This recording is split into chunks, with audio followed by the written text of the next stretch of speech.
padroeira de um povo a lutar, a gente mineira te quer exaltar, não só lá na serra. Amado irmão, amada irmã, a graça de Deus nos congrega de modo amoroso aqui ao redor da amada Mãe Maria para escutarmos a palavra santa e esta interpelação possa abrir nossos corações para o seu amor. Eu lembro aqui um bem-aventurado chamado Guerico, um abade, quando diz assim: ressurja, pois, e reviva o espírito de cada um de nós, seja para orarmos com atenção, seja para agirmos com diligência, provando com renovada e tenaz energia estarmos novamente participando da ressurreição de Cristo. E ele diz, e na verdade é um sinal da volta do homem à vida, a sua ação eficaz e diligente. Mas sua perfeita ressurreição, tanto quanto possível neste corpo mortal, só ocorre quando abre os olhos para a contemplação, pois a inteligência não pode recebê-lo antes que o coração reze, dilatado por frequentes aspirações e ardentes desejos, a fim de se tornar capaz de tão grande majestade. A ressurreição progride em nosso íntimo, meu irmão, minha irmã, à medida que nosso coração se dilata com a prática da oração. A ressurreição se torna perfeita quando nossa alma é iluminada pela contemplação. Por isso vale o convite: esforçai-vos, pois, por ressuscitar sempre mais, subindo os degraus da virtude e progredindo numa vida mais santa para chegardes, enquanto é possível, como diz o apóstolo Paulo, até a ressurreição de Cristo dentre os mortos, ele que vive e reina pelos séculos. A palavra que agora vamos escutar nos toque e nos faça assumir este compromisso de sempre ressuscitar, de refazer a nossa vida no amor de Deus.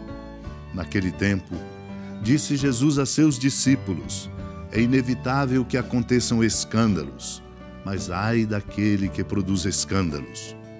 Seria melhor para ele que lhe amarrassem uma pedra de moinho no pescoço e o jogassem no mar, do que escandalizar um desses pequeninos.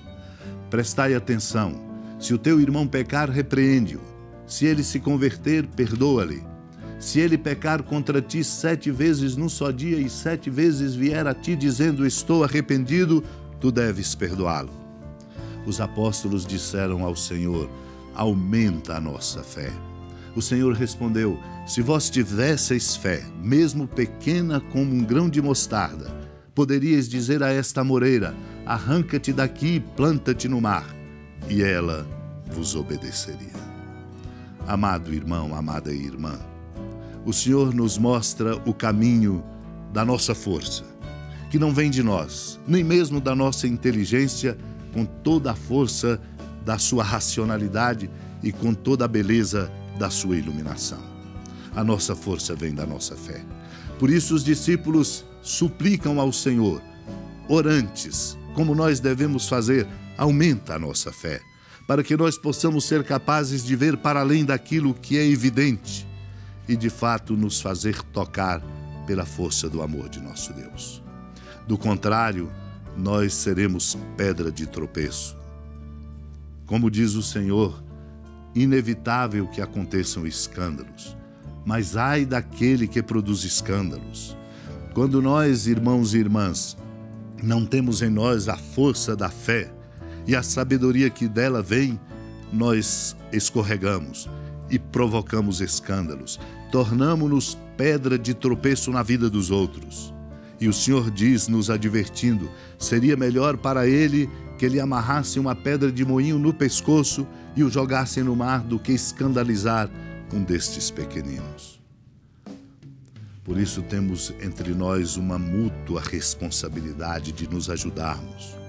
Ajudar o irmão a sair do pecado, repreendendo-o, como nós também devemos acolher as repreensões de que precisamos para nos converter e perdoarmos-nos mutuamente.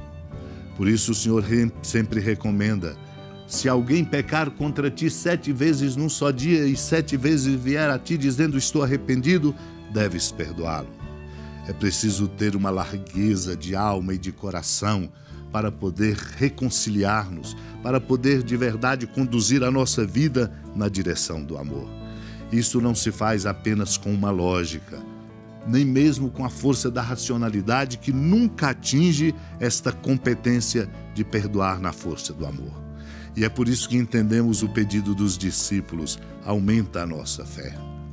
E o Senhor explicita dizendo: o que pedis é de fato aquilo que conta, porque se tivesseis fé, mesmo pequena como um grão de mostarda, poderias dizer a uma amoreira: arranca-te daqui e planta-te no mar, e ela obedeceria.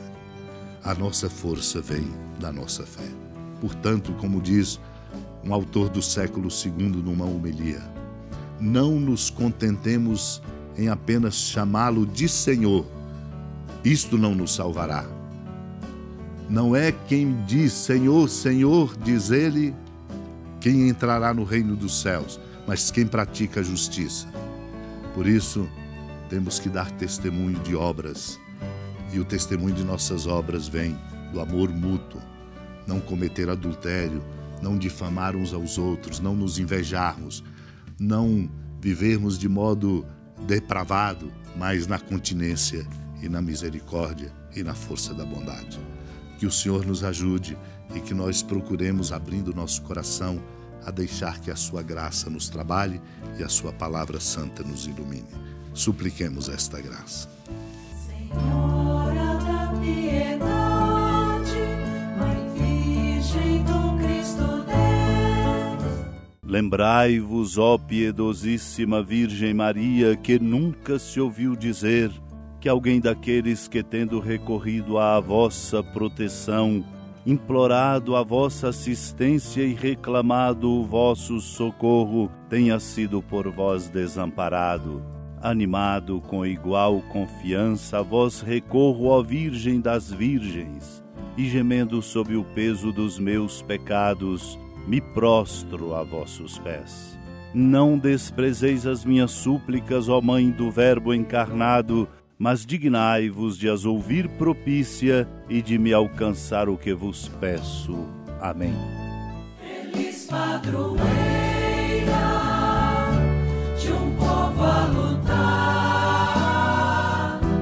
a gente mineira te quer exaltar, não só lá na serra, tu és esplendor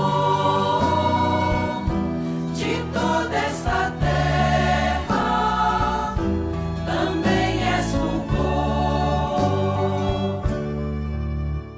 Amado irmão, amada irmã, com alegria, da ermida da padroeira do estado de Minas Gerais, a Senhora da Piedade, que da sua casa de clemência e bondade nos acompanhe e nos abençoa do alto da serra, magnífica arquitetura divina, a bênção de Deus, amor misericordioso, Pai, Filho e Espírito Santo, desça sobre sua família, sustente sua vida, proteja sua casa, fecunde o caminho missionário de nossa igreja e nos encha de sabedoria e permaneça conosco para sempre. Amém. Feliz padroeira